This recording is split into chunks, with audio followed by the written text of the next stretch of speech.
Alright, just passing some cows on the road, no big deal. And turning onto this street, which is my street, which I've taken many times.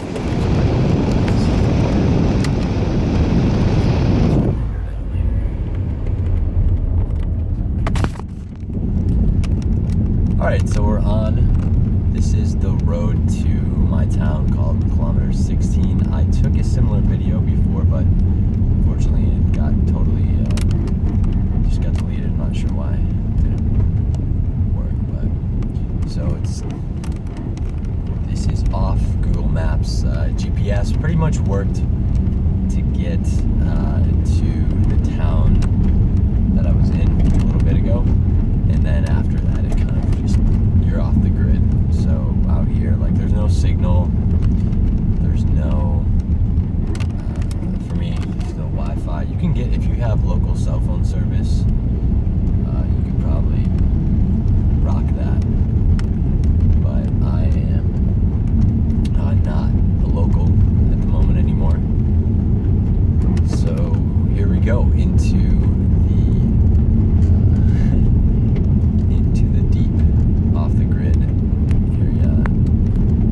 So just wanted to do a quick narrative. It's been interesting revisiting this place and kind of seeing where a lot of my inspiration came from. I've been rereading some of my old journals where I would like really was really pointed personal development that I tried to have here, and I didn't even, looking back on it, I didn't even quite realize it, but it's funny. I was reading some of my diary entries. One was from October of 2010, and I was talking about finding my quote highest productive purpose.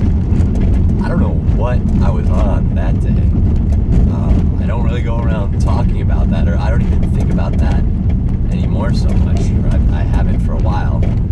But my highest productive purpose, I was like, damn, you were really searching for something out here, weren't you? And when I was out here, the thing I was doing was helping in school, helping students learn how to read, and studying stories, read a lot of stories in first grade, second grade, kindergarten, third grade. And it is funny how now that I am trying to quote unquote make it as a writer, it's like I can see the origins of, I always was really into story writing stories and reading them, the effect it can have on you. Even when I was out here, and it was, I mean, there's some relationship between reading romance novels and reading just whatever little story. I mean, they all have the same structure, hopefully moral, something like that. And it all started out here when I read a couple books. I read a historical fiction that's kind of a half romance, Letters from Paraguay, which is about the mistress of one of the great dictators of Paraguay during this really crazy war in the 1860s that we had going on. And the story is historical fiction, but it includes the actual letters from this Irish mistress of the dictator. So it's like a really cool historical artifact to have these letters that are factual, and then she builds a story around that. I thought it was super cool. And I read a couple other romance-ish books. But the word romance is kind of funny because it is, it's a genre. I'm a member of the Romance Writers of America now. But the word romance, I mean,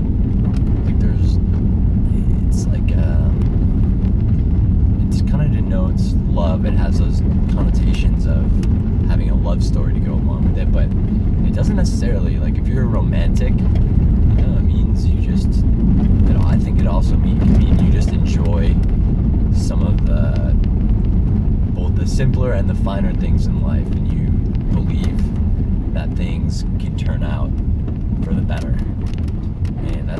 romantic point of view, and it doesn't necessarily have to do with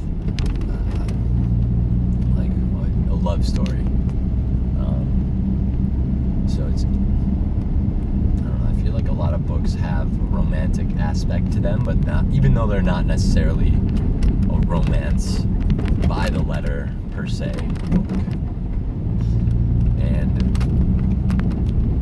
so when I was here, I would write a lot. I would write stories about me and my buddies going out, and from a kind of a guy's perspective, trying to talk to girls and that kind of thing, and how that was going.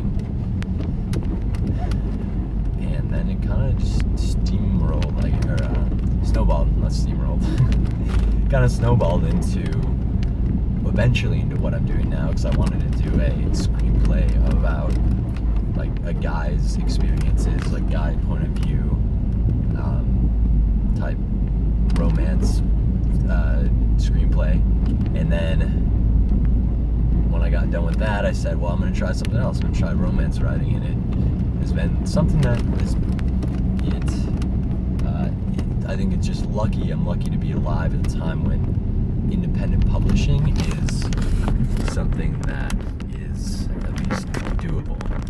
It's not like, oh, here's this guy selling hammocks. I already bought one from him. Brazilian guys just walking down the road selling hammocks. The guy tried to sell me a hammock for 100 million guaranis, which is like $20. But I was with my Paraguayan friend, and he says that the guy usually sells them for 20. So I was like, damn, he's trying to give me 5 times the price, because he sees I'm American, he knows, he assumes I have money, but I whittled them down to 30. So,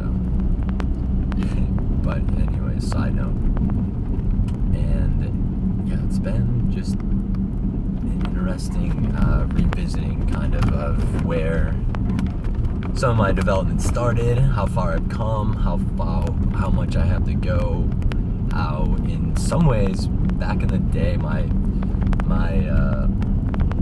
like intellectual development I think outpaced some of the stuff, like my actions. Like I just needed to, if in that day, if I could have just had the balls to actually start writing then, I think, you know, it's a skill you got to build up over many years. It's not like, you know, I wrote my first novel for 8 months and then I still didn't like it, so I put it away, and then I wrote Playing Dirty. And it's something that you have to work at. It's not like you just, oh, he's a good writer or she's a good writer and that's it. I really believe it's something that you have to put in the time and effort. It's like learning a new language. If you study it, or I guess if you're reading stories, if you're absorbing yourself in that world, then you're going to be able to do it. But if not, it's going to be a little bit tougher. But you shouldn't just be like, oh, I can either write or I can't write. Like, it's a learnable skill. I 100% believe that.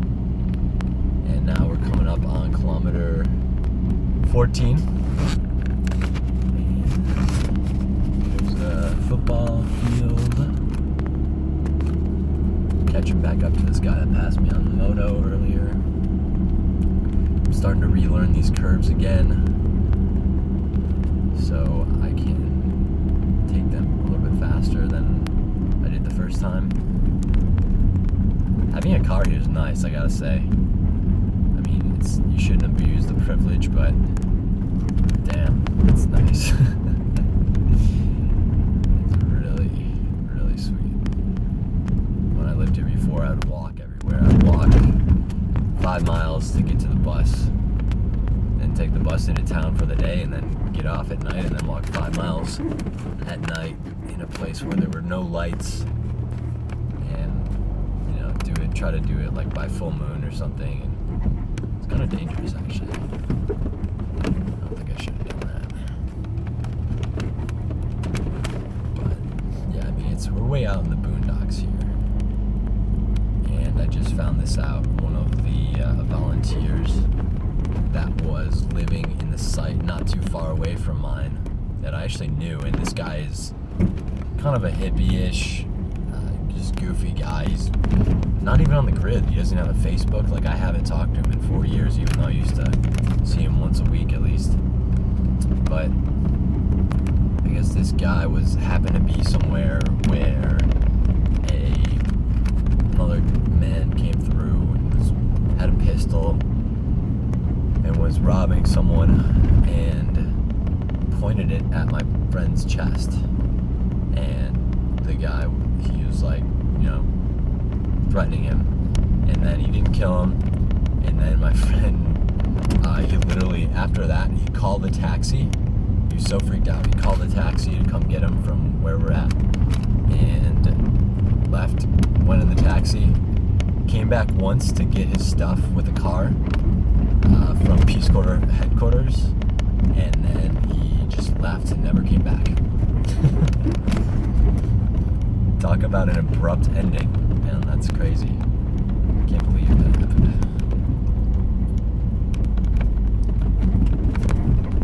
Well, it's freaky out here, man. I never had any problems with being safe, but I lived next to a very large, prominent family in the area. They have about 10 kids, and no one's gonna mess with you if you're with a family. I mean, so many people are related, so yeah, they're not gonna.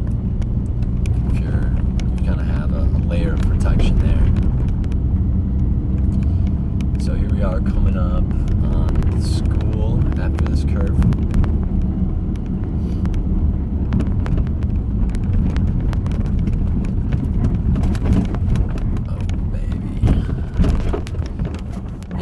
It's crazy living here. Like, people just tell you crazy stories about their life, and everyone seems happy.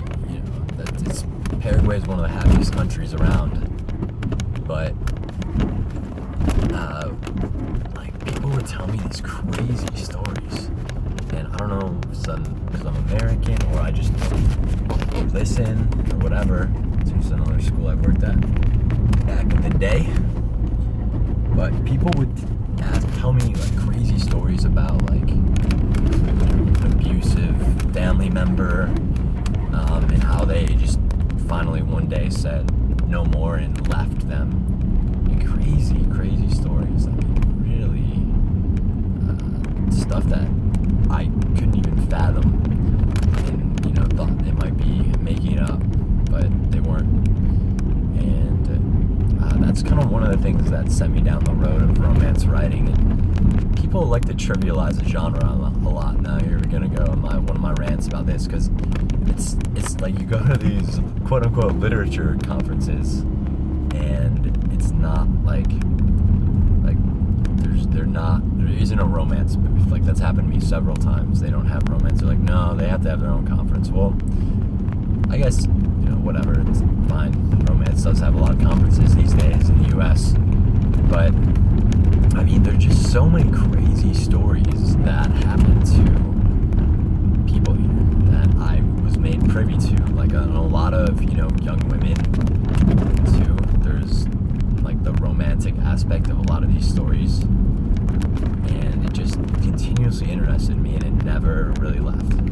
We're just coming up on the town water tower here as we get closer to the school. And I just couldn't quite let go of some of these stories, and to this day I use them for inspiration. Or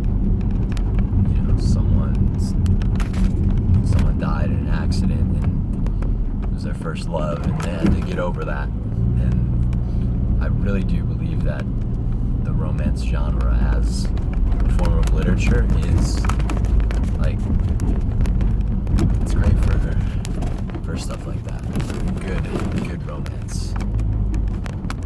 Of course, there's also the sexy times, which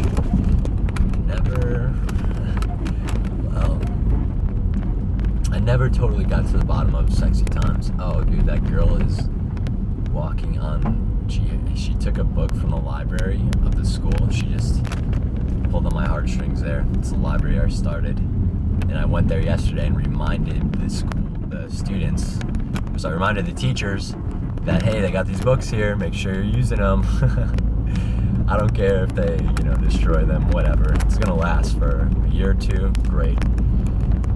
And that girl had a big book she was carrying, and that just made me super happy.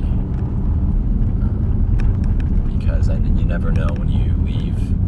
Like, a lot of Peace Corps volunteers do projects and then they leave and nothing else. It's over and done, and they just stay there and don't use them. So that was awesome.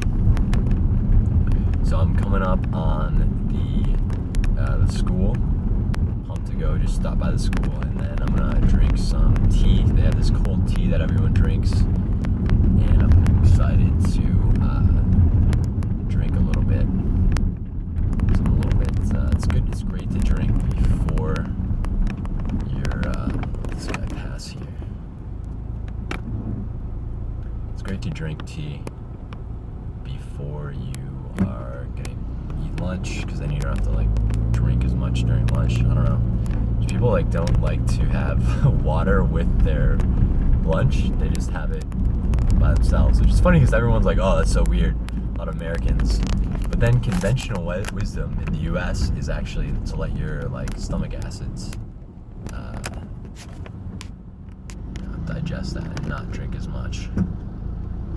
So alright, I'm gonna pull up here and stop.